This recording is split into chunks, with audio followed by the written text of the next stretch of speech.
এটা বাচ্চাদের জন্য, বাচ্চারা ভালো থাকে। 3, 2, 1.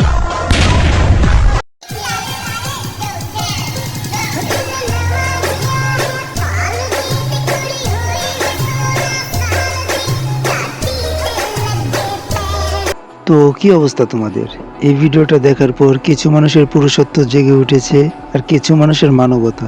তো যাদের মানবতা জেগে উঠেছে তারা ভাবছেন হয়তো ভাই এআই দিয়ে ভিডিও বানানো। তো তাদের কাছে আমি বলে দেই, সব মানুষ এআই এর সহায়তা নেয় না। সবাইকে আপনারা এআই ভাবে বিচার করবেন না। কিছু মানুষ মনের থেকেও খাঙ্কি হয়।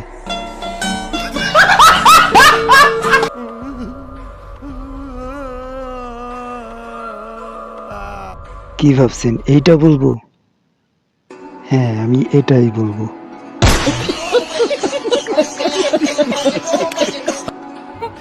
তোমাকে আমার বাসায় নিয়ে যা, ভালো মন্দ খাওয়াবো। কেন? শুনেছি মানুষ খেতে দিলে নাকি শুতে চাই। এটা কেমন কথা? কি করে? আরে বাহ, দিন দিন টিকটকটারে বস্তি বানায় ফেলতেছে। থুকু বস্তির প্লাবন টিকটকে চলে আসতেছে। মানে এই জায়গায় ইনডিরেক্টলি ওরে ইন্টিমেট হওয়ার কথা বলতেছে। এটাও নাকি ফানি ভিডিও। মানে মানবতা কোথায় ভাই? আমি শিওর যে এরা ভবিষ্যতে নতুন কাপড় ব্লগার। তো তোমাদের ওয়েলকাম। स्वागत है आपका जहान्नुम में। জিততে হলে তো হারতে হবে, আর মানুষ চিনতে হলে তো বোকা সাজতে হবে।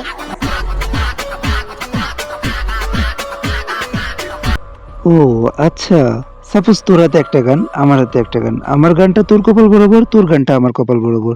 জিততে হলে তো হারতে হবে। যেহেতু তোর কথা অনুসারে জিততে গেলে হারতে হয়, তাহলে তুই একবার এই জায়গায় হার, দেখ তুই জীবনে জেতার কোনো সুযোগ পাস নাকি। দূর বাল, তুই তো টিকটকার, বুঝবি কার দোন। আর মানুষ চিনতে হলে তো বোকা সাজতে হবে। আর প্রতিবন্ধী মার্কা ভাইব দেখে মনে হচ্ছে ও অনেক মানুষ চিনে ফেলছে, কিন্তু আফসোস ও বোকা আর বোকাচোদার মধ্যে পার্থক্যটা বুঝে না।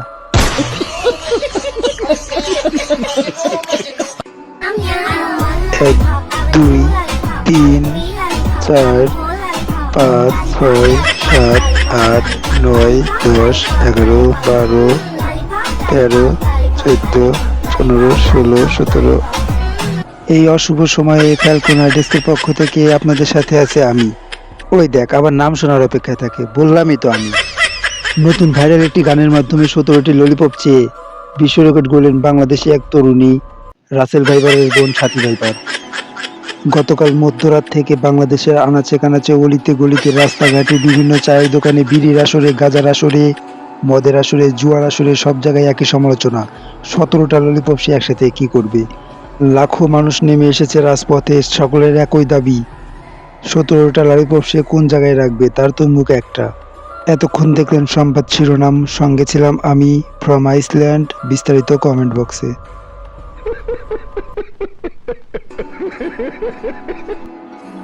বিচ্ছেদে প্রায় 1 বছর পর আমি আমার প্রাক্তনকে মেসেজ দিয়ে বলছিলাম, আজকে আমার বিয়ে, আর আমার বিয়ের মাত্র বাকি 2 ঘন্টা আছে। আপনার যদি শেষবারের মতো কিছু বলার থাকে তাহলে আপনি আমার সাথে দেখা করতে পারেন। এরপর আমি আমার বিয়ের শেষ মুহূর্ত পর্যন্ত তার জন্য অপেক্ষা করেছিলাম, তবে সে আসেনি। অথচ আমি ধরে নিয়েছিলাম হয়তো সে আমার উপরে অভিমান করে আসেনি। যাই হোক, এই ঠিক 2 বছর পর আমি আমার হাজবেন্ডের সাথে একটা কবরস্থানের সামনে দিয়ে যাচ্ছিলাম। তখন একটা কবরের দিকে তাকিয়ে দেখলাম আমার প্রাক্তনের নাম। নিচে লেখা ছিল বাইক অ্যাক্সিডেন্টে মারা গেছে। তারিখটা হচ্ছে আমার বিয়ের তারিখ। ওখানে আরো লেখা ছিল যে কোথাও তাড়াহুড়ো করে যেতে, মানে যাওয়ার টাইমে ট্রাকের সংঘর্ষণে অ্যাক্সিডেন্ট হয়। অথচ আমরা সত্যিটা না জেনে কত মানুষের উপর অভিমান করে থাকি। ইস, কতটা ইমোশনাল ভিডিও গাইস। দাঁড়াও, আগে একটু কেঁদে নিই, আগে একটু কেঁদে নিই। তো গাইস, এইভাবে কিছু কিছু ম্যাগিরা আমাদের ইমোশন গুলো ঠাপিয়ে দেয়। মানে বাংলাদেশে কোন কবরস্থান আছে এইরকম, যে কবরস্থানে একজন মানুষ মারা গেলে কবে মারা গেছে, কিভাবে মারা গেছে, কখন মারা গেছে, কেন মারা গেছে, কিসের সাথে অ্যাক্সিডেন্ট হয়ে মারা গেছে, বিস্তারিত লেখা রাখি। মানে বোকাচোদা বানানোর একটা লিমিট থাকা চাই। এখন তোমরা অনেকেই বলবে যে তাহলে তুমি কেন এতক্ষণ কান্না করলে? আমি কান্না করলাম কারণ मेरा दिमाग चूतिया है। আমাদেরকে মিন করে লাভ নেই, আমরা সব স্টোরি সিন করি না। ওয়াও, কত সুন্দর অ্যাটিটিউড ভিডিও। কক্সের রানীর অ্যাটিটিউড ভিডিও দেখে আমার পানি চলে আসলো চোখে। চোখে পানি আসলো। এসব ম্যাগিদের আর কি বলবো। যাই হোক, এই ভিডিওগুলো 2017 সালের ট্রেন্ডিং ভিডিওর মতো। তবে সামনে একটা নতুন ট্রেন্ড আসছে, যেটা বোবা ট্রেন্ড বলতে পারো। এখন হয়তোবা তোমরা বুঝতে পারছো না। এই ভিডিওটাতে লাইক করে সাবস্ক্রাইব করে রাখো।